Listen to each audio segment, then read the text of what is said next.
Maganda ating pag-usapan yung how can we, usapang pag-ibig ba ito?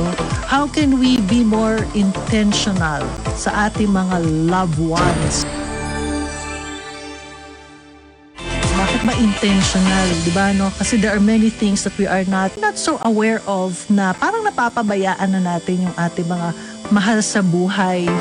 Kaya we have to be more intentional sa ating mga ginagawa or ating mga sinasabi o ating mga iniisip tungkol sa ating mga mahal sa buhay.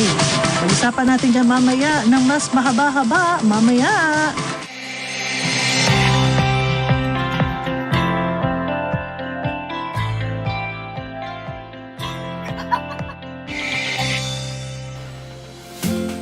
Hi beautiful people! Ako po si Miss P, Princess Javier Castro, creating videos to help you live a great life filled with happiness, love, and success.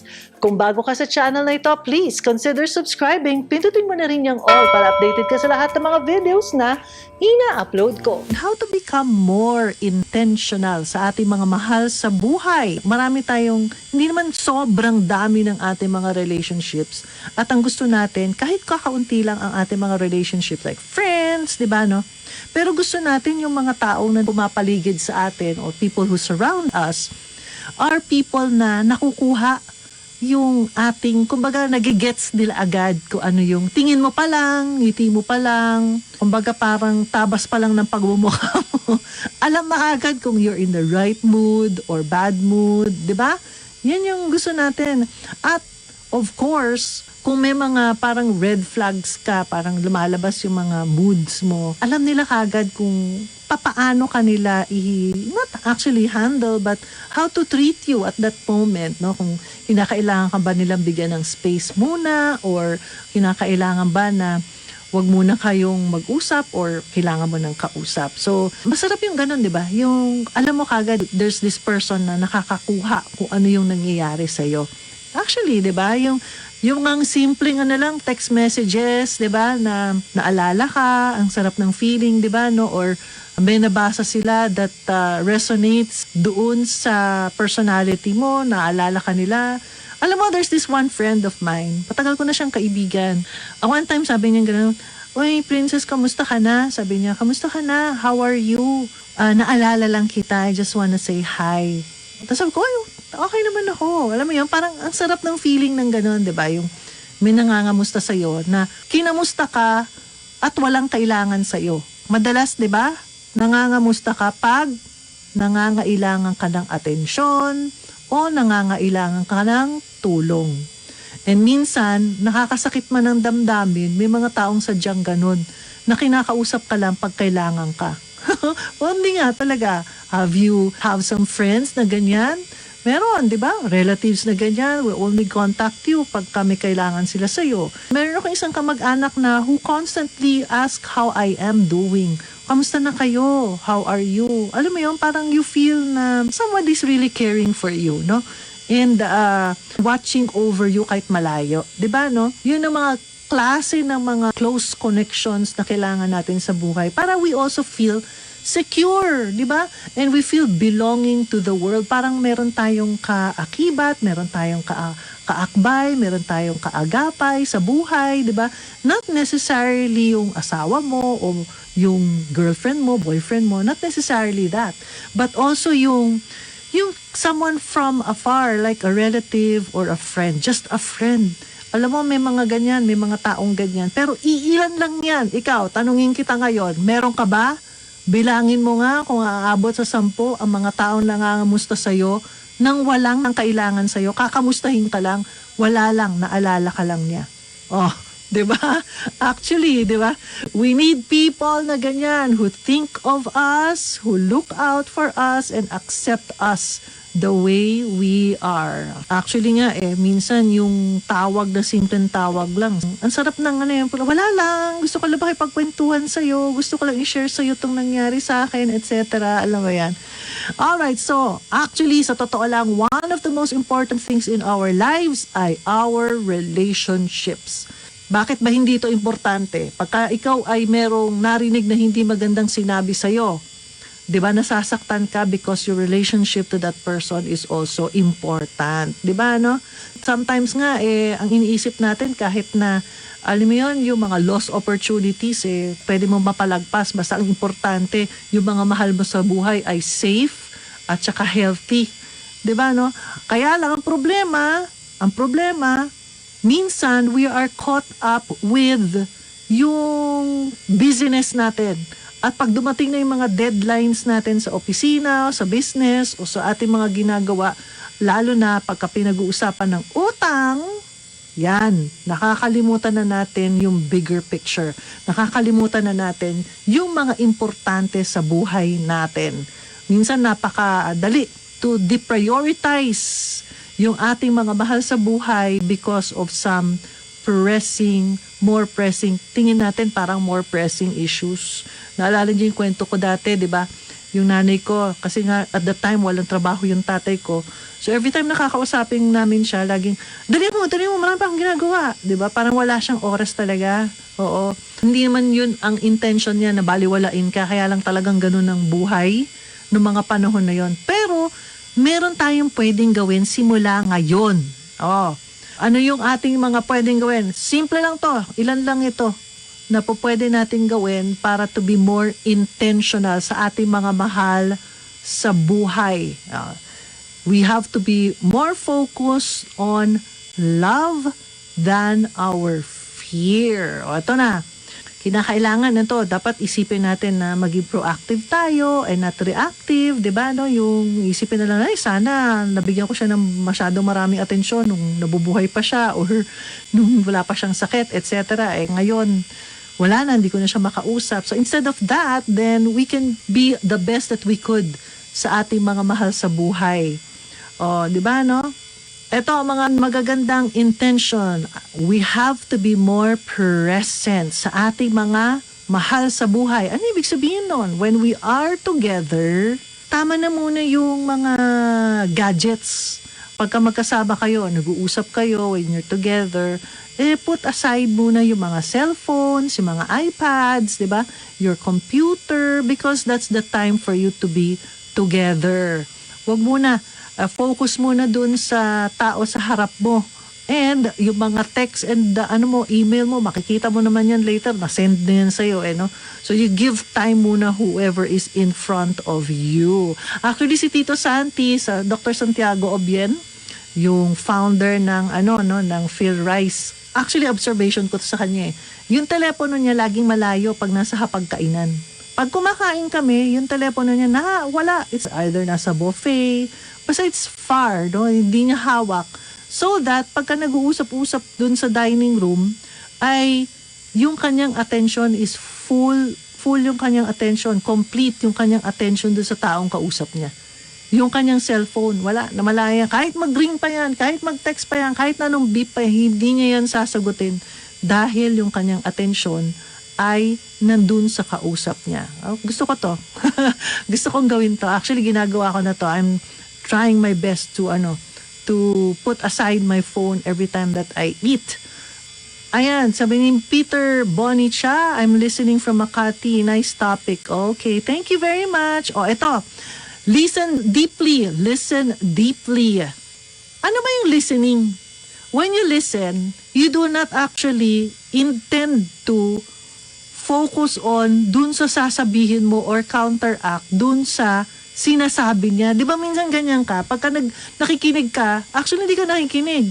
Iniisip mo kung ano yung maidadagdag mo pang sasabihin. Ako, guilty ako dito Guilty ako dito. Even in some of my interviews, inaantay ko yung sinasabi niya na, ano ba yung sasabihin nito na parang kasalungat at sasaluhin ko. Ganon, no?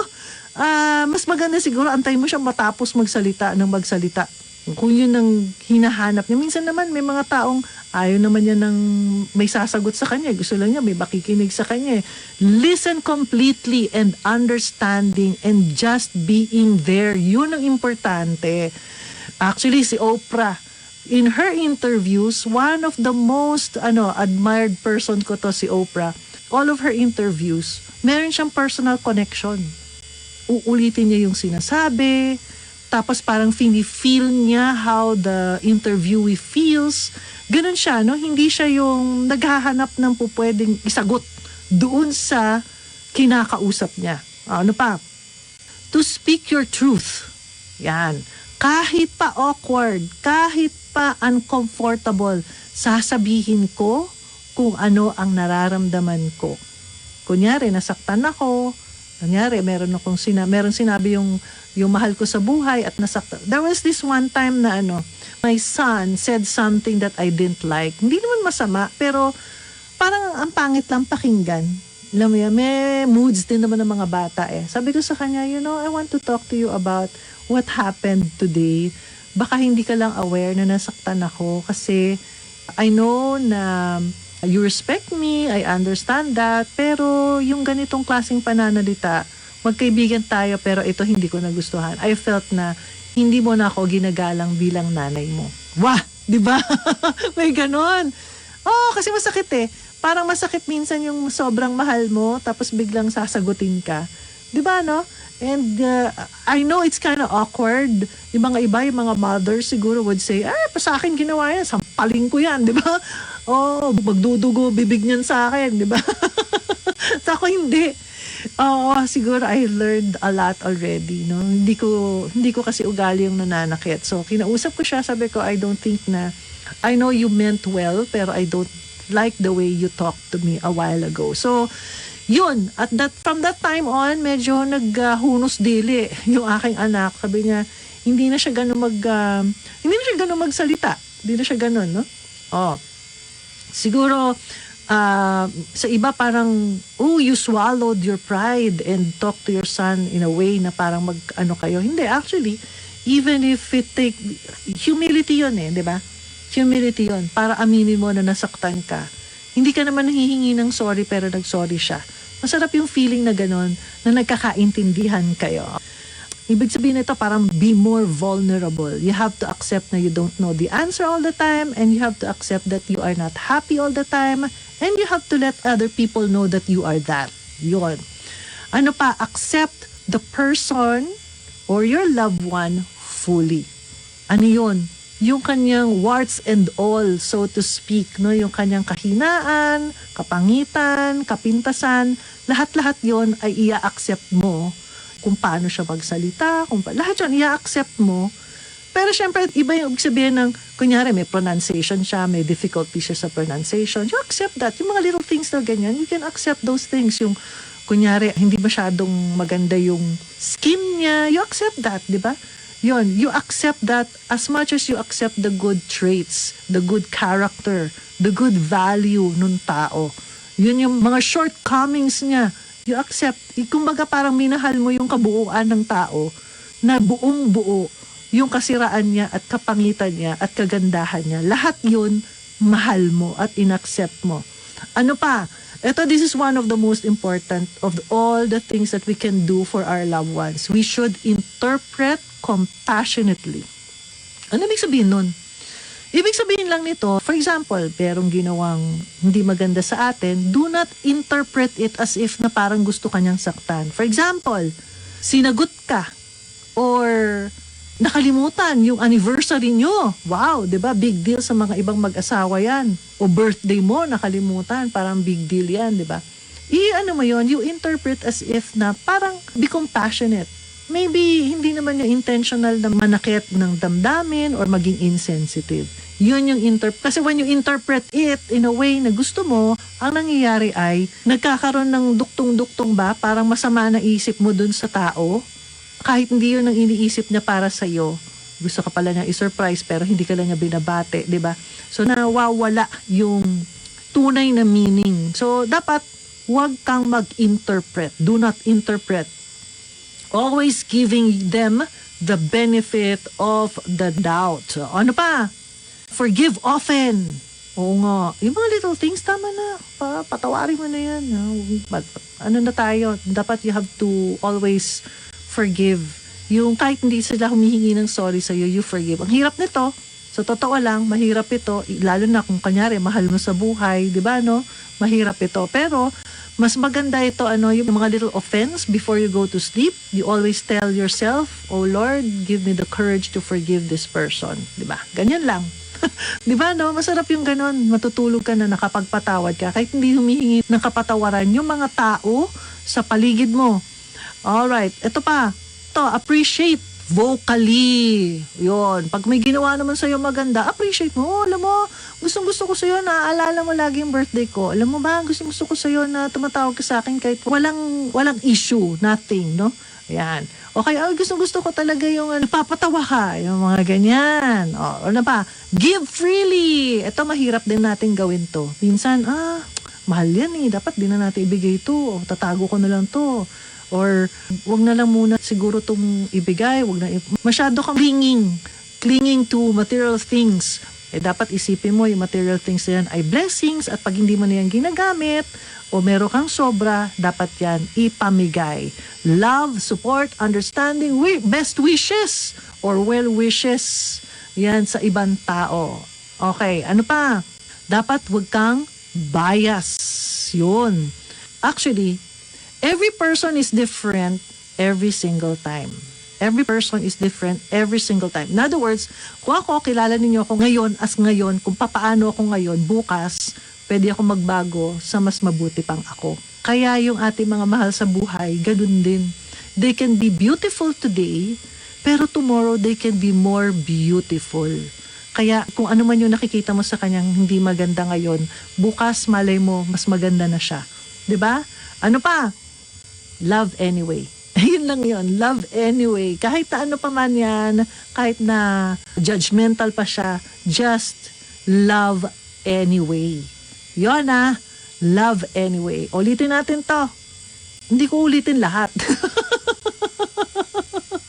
Ano daw yun? Ano daw yun? Bakit ko ba ulitin lahat to? Ulitin ko lang para dun sa mga nagte-take ng notes. Be present.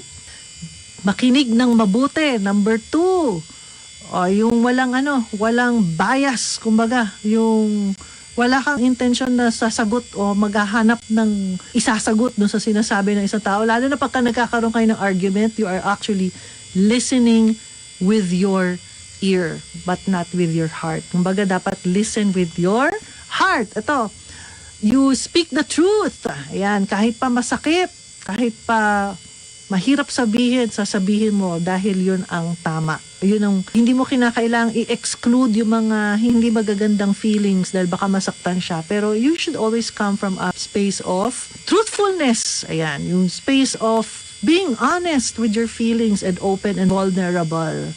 Ano pa? You accept the person the way she is. Interpret compassionately. Yan, huwag kang masyadong nag-iisip ng masama agad. Hindi lang magandang nagawa, akala mo, may hindi lang magandang sinabi. May na-experience ba kayong ganyan? Mga kamag-anak, yung mga party-party, di ba, may sinabi na something, tapos parang feeling mo na-offend ka kaagad. Parang feeling mo, inuutusan ka, feeling mo, minamaliit ka, ganun. Pero actually, hindi naman yun ang ibig nilang sabihin. That was just your interpretation. Ano pa? Kailangan magpatawad, forgive more often, at mag-appreciate ng mas madalas. Ano pa ba? Magbigay. Alam mo itong pagbibigay, minsan you accumulate a lot of many things. Tignan mo yung closet mo. If more than 6 months na hindi mo nagagamit yung mga gamit mo, it's about time to give it up. Ibig sabihin yan, hindi mo yan magagamit in the next 6 months again. Or sige, bigyan ka na 1 year na lang, 1 year. Pag 1 year yan, hindi mo nagamit. It doesn't matter kung how expensive that thing may be, pero pag hindi mo na yan ginagamit, hindi mo na yan gagamitin. Let it go. Para mapalitan din yan. Hindi lang yun, hindi lang mga things. Pati yung love mo, you give your love away. Give a little love away. Diba, no? Support. Ano pa? Yung support mo, understanding most, especially, at of course, yung yung well wishes mo sa ibang tao. Pag nagiging successful sila, huwag ka mainggit. Wish them well, good luck, and God bless. Diba? Yung mga ganyan. Naloko ka, ganun na rin yun. Hindi just give more love to that person. Ano pa ba? Hindi ka nagiging judgmental, being unbiased, and love anyway. Diba? Ang daming tayong napag-usapan ngayong araw na to, yung meditation and of course itong 10 things that we can do sa ating mga mahal sa buhay more intently. Ganun! O wala na, papaalam na ako.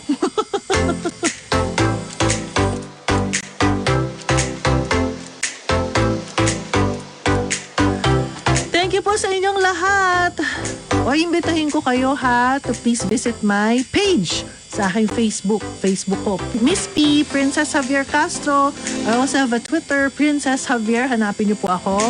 And of course, sa TikTok and YouTube. I'm always there sa YouTube. Nag-share din ako dyan ng mga ilang pang mga ideas ko, yung aking mga nare-research and the things that I practice. Yan, pinopost ko dyan para po makatulong sa lahat. Sa marami, especially dun sa mga like-minded persons na sa akin nakatutok dito sa DWIZ. I'll see you again next week. Opo, ako po yung naririnig ninyo sa ibang stasyon. Ay, nag-PM. Miss Pico ba yun? Nasa tsaka sa D-toot. Oh, ako po yun. Alright. Always remember, you are greatly loved and all is well in this world. And see you again next week. Of course, Beyond Wellness with Miss P at 9 p.m. God bless and happy weekend, everyone. Bye.